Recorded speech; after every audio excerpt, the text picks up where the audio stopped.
Introducing Nistioma Simanjuntak MC, presenting precisely a summary of diffusion and osmosis, systematic, concise and easy to understand when applied in answering Cambridge IGCSE questions. Hello, good morning for the students and everyone who watched for our Bimbelgi tutorial day. My name is Nistioma Simanjuntak MSE. I am bachelor degree from North Sumatra University, Faculty of Agriculture, and magister degree from Bandung Institute of Technology, majoring in biochemistry, faculty of chemistry at the year of 2004. I'm here to teach you about grade 9 IGCSE Cambridge curriculum. It's about diffusion, osmosis, and about concentration gradient. Actually, this topic, according to the curriculum, could be taught in the grade 11 also. But this is in the IGCSE level. So what is diffusion, osmosis, and concentration gradient? So diffusion is usually the movement of a substance from a high concentration to a low concentration. So this is talking about movement of substances. And what is osmosis or osmosis? Students usually hear about osmosis. It's about the movement of water from a high concentration to a low concentration. So osmosis usually talking about the movement of water. And then the concentration gradient is the difference in the concentration between a region of a high concentration to a region of a lower concentration. So this is about the differences, and we may have a look for their definition first. So this is diffusion. At the beginning, I told you about their description, talking about the movement of a substances from a high concentration to lower or low concentration. In general, we're talking about diffusion like this one. And then the second one, we're talking about osmosis or osmosis. What is osmosis actually? It stands to be familiar for the all Cambridge students. It's about the movement of water from a high concentration into lower concentration. And then next, what is the meaning of the concentration gradient? Early, I already told you the concentration gradient means the difference in concentration between a region of high concentration. So they are having region and the lower region of a lower concentration. So this is exactly what the definition for our topic today. For diffusion, osmosis, and the concentration gradient. So about how to distribute transport through the membrane, we are having passive transport and active transport. So that is how the molecule could passing by through the membrane, semi-permeable, and then distribute into the equilibrium point. So we are having passive or active transport. This is how the method of the molecule going from lower or from the high concentration into the lower concentration. So passive transport usually does not require the energy from the cell. Example that is about diffusion, facilitated diffusion, and osmosis.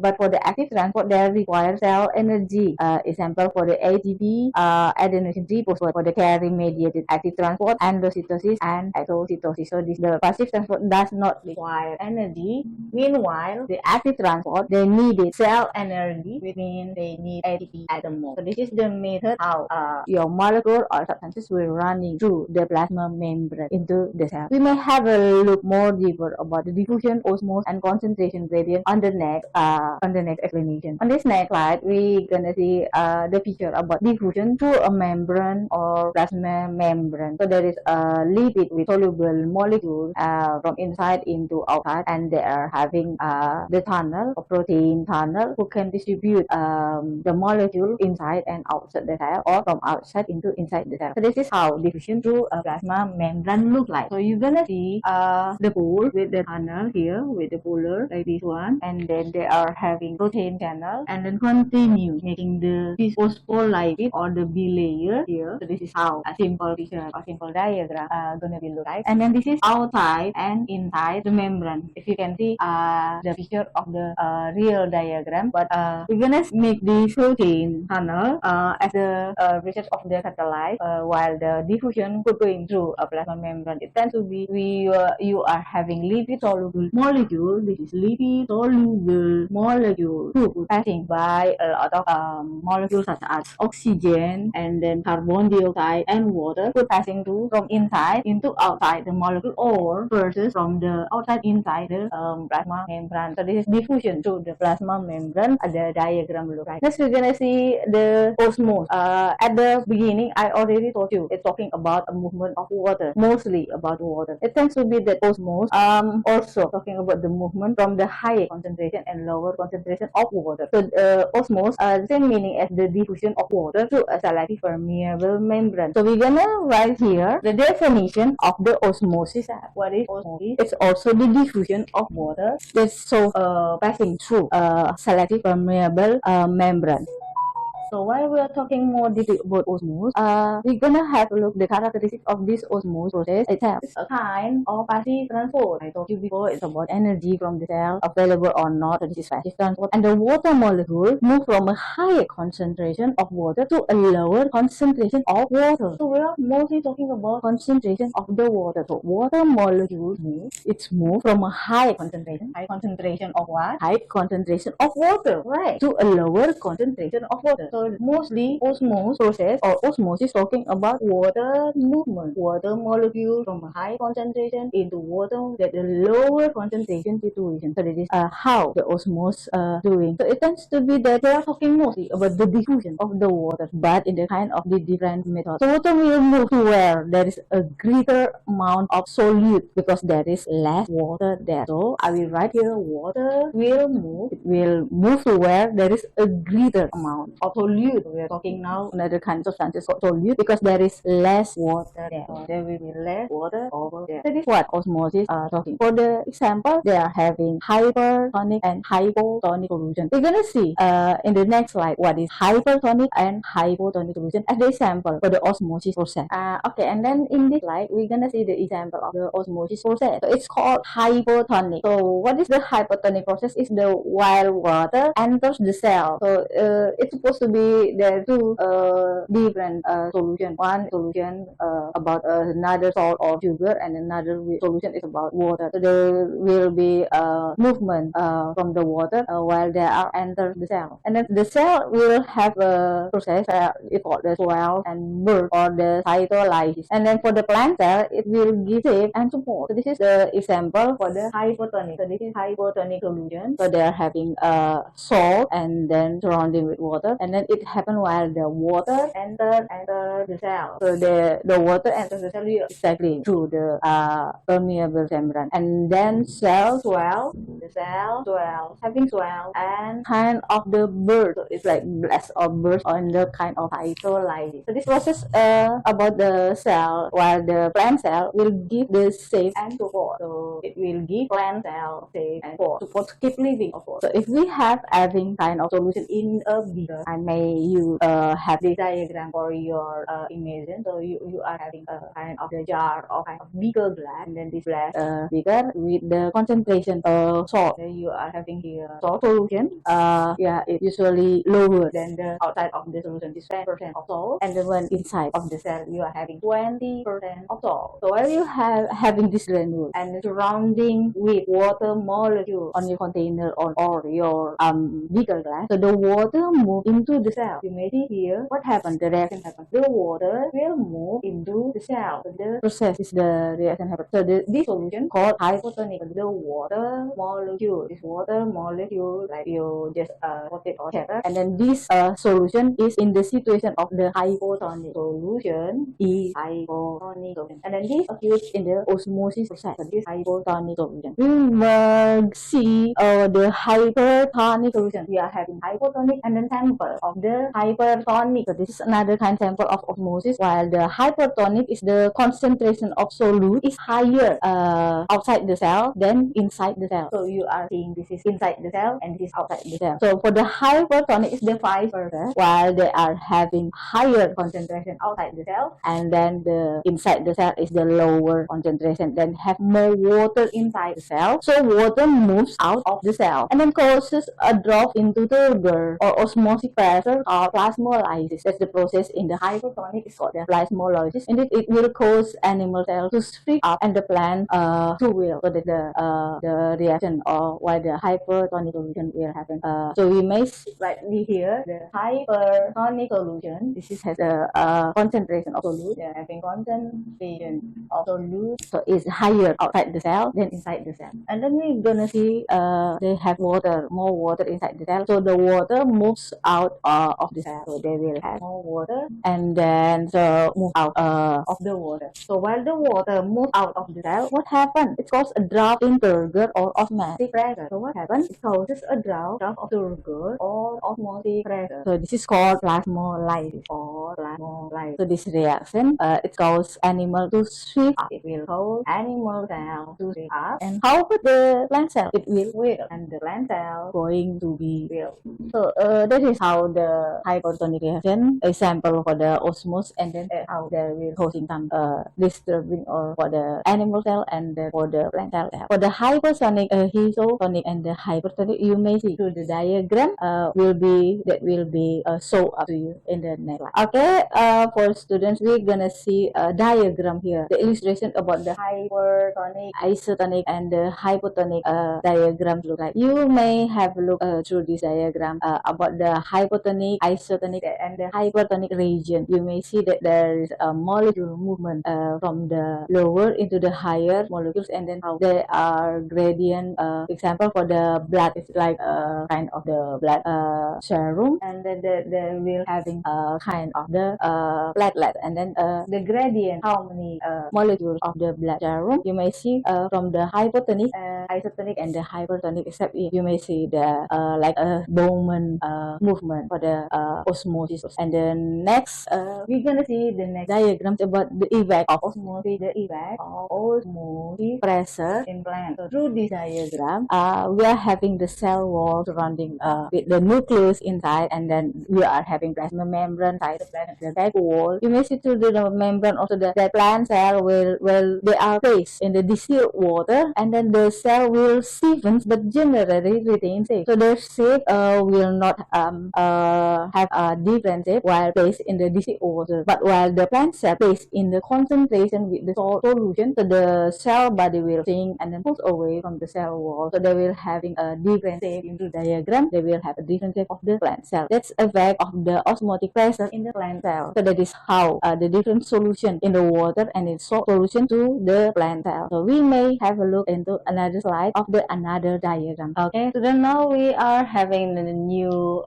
about diffusion method. It's about facilitated diffusion, the way how the particles always move with down in a concentration gradient, and then they are used to transport or channel a kind of protein, and then this called also the passive transport that usually for specific molecules such as glucose, fatty acid, or the coenzyme, and even the amino acid. So that is how the facilitated diffusion works. And then facilitated diffusion stops at the equilibrium point. We don't discuss much more about equilibrium point here, since in your test papers you're only talking about how the diffusion, osmosis, and then the method running the particles. So this is how we see right now the facilitated diffusion. So this is one of the diffusion also, and then particles. We are talking always about the particles, the tiny particles that always move. They are always move, and they are moved down according to the concentration gradient. So after that, what uses transport or channel protein. They are uses kind of transport or channel protein that I mentioned before. Yeah, I think I have. And then for channel transport, uses transport or channel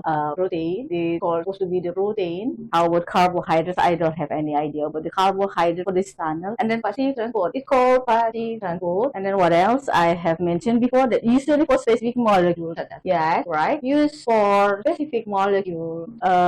Specific molecules. Is it micro or micro? It's supposed to be the micro one. And then the molecules such as glucose or fatty acid, amino acid, coenzyme A, or the anything. But facilitated diffusion stop at equilibrium. What does the equilibrium means? That in the stable they are already in the kind of the balancing between the reaction product and the reaction. So how to draw this? It might be like this one. You are having the polar, the bipolar, the phospholipid I have mentioned before, and then you are having the protein tunnel. So they will look like this, your protein tunnel, and then there will be a lot of like scatter here, the scatter like the molecules, and then the molecules might move in and out through this tunnel. So if you might have seen, so they may passing through inside outside cells, and then this is called the protein tunnel, and then this is outside and then inside the cell. I mentioned this maybe for your opinion that some of you or have already have a lot of knowledge about the facilitated diffusion, and remember this is the passive one. How about the active transport? Usually active transport requires energy in the form of ATP, and then they're capable of the moving the particles against the gradient in the gradient, and then it using transport or carrier protein like this one, carrier proteins, and then the protein pumping and through the plasma membrane, through the plasma phospholipid layer, and then the carrier protein are especially for the molecules that they are through the carrier protein things, and then the shape which requires energy, so there will be different in the active transport. I'm gonna write about the active transport here in the next slide. Okay, so then now we're gonna see about the active transport. The active transport has some important rules in the kind of the cell concentration gradient or the cell movement of the particle. So active transport requires something that we call the energy in the form of the ATP, required energy in form of ATP. I know before that ATP means adenosine triphosphate is the molecule phosphate with high level energy, and then capable of moving solute particles, will be capable of moving solute particles. But this is solute particles in again the concentration. So does it mean from the high into the lower? No, I mean from the low concentration into high concentration. So this is the gradient concentration, and then it uses transport on the carrier protein that I mentioned before, and then it will the pumping proteins that embedded in the plasma of the membrane, for the plasma membrane. So they use transport. It will use transport or the carrier protein. So it's like in the protein pumping, like the pumping protein, and then will be embedded in the plasma membrane, in the plasma of the membrane. We are talking more about membrane here. That membrane that supposed to be the phospholipid, and then they have the tunnel, protein tunnel that so also have occurs in the active transport. And then carrier proteins are specific for the molecules that they will allow through, and then the carrier protein change shape will require energy. So how the carrier proteins work? So the carrier protein, we are talking about the tunnel, the carrier protein that are specific for the molecules, any molecules that want to pass by, such as glucose, and then they allow through, they will allow through that molecule. So that is the carrier protein, and then the carrier protein changing shape according to the situation. Yeah, the carrier protein will change the shape. I mean their shape, their carrier protein shape, which requires energy. So they need energy to work. Require energy. So what kind of energy does the protein tunnel need? It must supposed to be the ATP, adenosine triphosphate. So for the active transport against the, we may see here the diagram about the active transport against the concentration gradient. We will see the carrier protein, and we might see the tunnel, and then we might see the molecules. The sugar will pass into from inside into outside, and then through the gradient concentration, and then they need the pumping of the protein pumping here. It's to slow down how the molecules will move in and out into the plasma of the membrane. So this is the active transport against the concentration, active transport against the concentration gradient. So this is how your diagram, you may see how the protein carrier will pumping, and then how the glucose will move in. Next, we're gonna see about the active transport and passive transport in the exotesis and in the endocytosis area in the next slide. About the active transport, now we're gonna see about the process taking material into the cell by means of enfolding or pocket or the cell membrane, that usually putting them into a fibril. So this is also the way in the active transport mechanism they called the endocytosis, and then usually for the cell eating, meaning for the phagocytosis, and then non-specific molecules intake for the solid, any kind of solid, maybe about the fatty acid or something about another kind of amino acid. So that is phagocytosis, while the cell eating eating, and then the pinocytosis, well, cell drinking. So cell eat and drinking also in the kind of non-specific molecules and intake of small droplet of the lipid. So it's also the way of the active transport in the biology mechanism, and into the fat wall of the cell membrane means usually for the plant cell also, and even for the reverse also for the animal cells. We don't see deeper about the active transport endocytosis and exocytosis here, but maybe in the next meetings we gonna talk about it. So what is another example of active transport? So active transport is the way how the cell eating. It is about endocytosis. What is endocytosis? Is a process of taking something material into the cell by means of enfolding. The taking of material into the cell of enfolding. So this is means that while they're enfolding or pocketing on the cell membrane, or usually putting them into the fat wall. They are usually putting that molecule into fat wall. So there will be a diagram about this exocytosis and phagocytosis. And then we know something called the cell eating. So usually we call this cell eating is the phagocytosis. Phagocytosis means by using the non-specific molecule. So the cell eating itself using non-specific molecule, and then they also intake of solid. They will intake of solid, and then that is how the cell eating. And then now we know about the cell drinking. How the cell drinking? Does it so funny? No, it's not funny, because means we are know that also cell in the kind of endocytosis with the active transport doing eating and drinking. So this is pinocytosis. What does pinocytosis means? By using non-specific molecule also, non-specific molecules also, and then what are they doing? Intake of small droplet of liquid. They will intake small or little droplet of liquid. That's why we call it they are drinking. So that is cell eating and drinking in the way of endocytosis, and then this is usually putting them in the fat wall. We're gonna see about the active transport, about active in the another method. It's called exocytosis. This is the reverse of the endocytosis. It's called exocytosis. Exocytosis that here we're gonna see in kind of reverse. This is as the reverse of our endocytosis. What does it mean? So this is a process in which the membrane of the fat wall surrounding the material pushes into the cell membrane and then forcing the content out of the cell. While this is intake, and then the reverse is out of the cell, or the moving out the cell from the cell. So that is exocytosis. So process in which I will write the description. The process in which, as I mentioned about the membrane of the fat wall surrounding. So usually they are also surrounding here. Also talking about the fat wall surrounding with something. What does it mean? It will surrounding the material that pushes with the cell membrane. Some kind of material might be about glucose that pushes with the cell membrane. So while you are seeing this description, you might see that so they will have to surround those material first, and then they will forcing the content out of the cell, and then they will forcing content out of cell. So that's why this is the reverse of the endocytosis, and this is exocytosis, because from the environment into the system, and from the system into the environment, kind of the food intake and food outtake. And so this is about cell eating and drinking, but this is about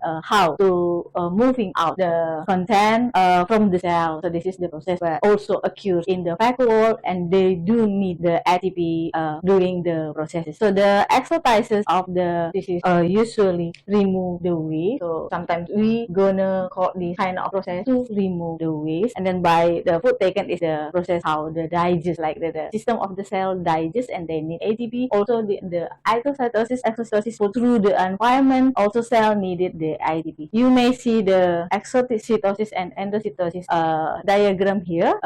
It's about fusion form, and then and from the fat wall they make it into the lysosome wall, the digest of the food particles in the cell. So after seeing these two of the description explanation of active transport, endocytosis and exocytosis, I hope that you can understand about diffusion osmosis in the cell, and then more deeper that not only using energy and not using energy, but how the cell is doing in system, from system to the environment, and then from the environment into the system, by seeing the diagram here. So after this tutorial, we're gonna discuss about one or two questions from your test paper paper or from your past paper. Okay, student, now we're gonna see about the question or the past paper from your test paper about diffusion, osmosis, and the concentration gradient. Number one, what would increase the rate of diffusion of oxygen into an animal cell? So, is it option A, decreasing the concentration gradient between the inside of the cell and the outside, or B, decreasing the temperature of the cell and its surrounding, or C, increasing the distance that the oxygen molecules have to travel, and D, increasing the surface area of the cell membrane? So from option A, B, C, and D, we will discuss about your past paper. Start from option A. So does option A correct or not? How to decreasing concentration gradient? Okay, you may see the solution here, and then you might see the molecule scattered here, and then inside of the might be this is the solute here, different concentration with that. So how if we decreasing the concentration gradient between the inside the cell, this is inside and this is outside with it lower. So while we are, is it about the hypertonic solution?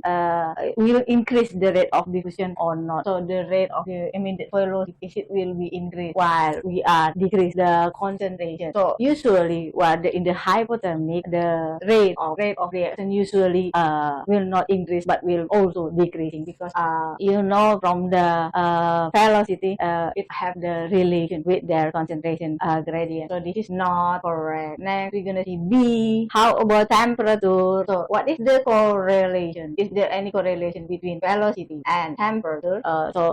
Usually while we are how if we boil the water, that it means that velocity will increase into the cell, maybe the cell will burst or cell will die. So this is also not correct. And then how about option C? Increase the distance that oxygen molecule to travel. So if we are have this distance area, the distance from A1 into AB, so they will scatter the oxygen distance here, and then this is the distance from AX1 into BX1. So they will traveling. So about the design, they will correlation with something that it means time taken. So because it correlation to the time taken, the molecules will spread out. So this is not have any related to the. This is not correct. Yeah, this is not correct into the rate reaction. So how about option D? Option D, I guess the right one, because while we are increasing the increasing the surface area. So while we are having this cube of surface area, cubes of molecules. One example, this is what the molecule, and then we increase the surface area. Is there? This is the surface area. So while we are increase the surface area, absolutely the velocity or the rate reaction will be increased, because they are having correlation between surface area and the velocity. They are having correlation. So the right answer is D for your question. And then the next question is also about the diffusion and the osmosis in their true color. So you may see the question, complete the table below to show which statements are true for diffusion and which are true for osmosis, and then tick if it's true in the cross, if it's false, and then complete all the box. So you may see your past paper answer here. We will draw again the boxes, and then we're gonna tick which one as the true one and which one as the wrong one. So this is the diffusion, this is the osmosis. 1, 2, 3, 4, 5, 6, 7, 8. So you are having 8 boxes here. Statement number 1, must import a partially permeable membrane. Is it diffusion must import the partially permeable membrane? I don't think so. But if it's for the osmosis, I told you that your osmosis must needed the permeable membrane. So this is osmosis, and the diffusion is wrongly not needed the partially permeable membrane or the membrane plasma to passing through the molecule. And then we're gonna see statement 2, enforce the statement of gases and solutes. And for diffusion, you usually it scatter through the gases, and then movement for the gases and solute. Usually for diffusion, we are having this for diffusion, especially while you are spread perfume. So that's the example for the gases. And then while you are spread perfume in the environment, in the room, it will the diffusion process. And then meanwhile, the osmosis not needed the gases and solute in the not involved those, usually for the liquid. And then statement number 3 is a result of the random movement of particles. Is it a result? Yeah, usually both of these as result of the movement of particles from inside into outside, from the system into the environment. And then this is the randomly movement of the particles. And then how about the request energy? Is it active transport? No, this is not the active transport. Both of this. So that's why I told you this is the passive one. This is the passive transport. They don't need any adenosine triphosphate or protein pumping channel. Only the facilitated diffusion that those one need. So from these boxes you get the answer. I hope that you can answer your past paper correctly while you are having this question on your exam. Okay, students, that's all the question and answer about Cambridge IGCSE from me, Shirma. I have a lot of explanation for you, and I wish all the best. Good luck in your future ahead.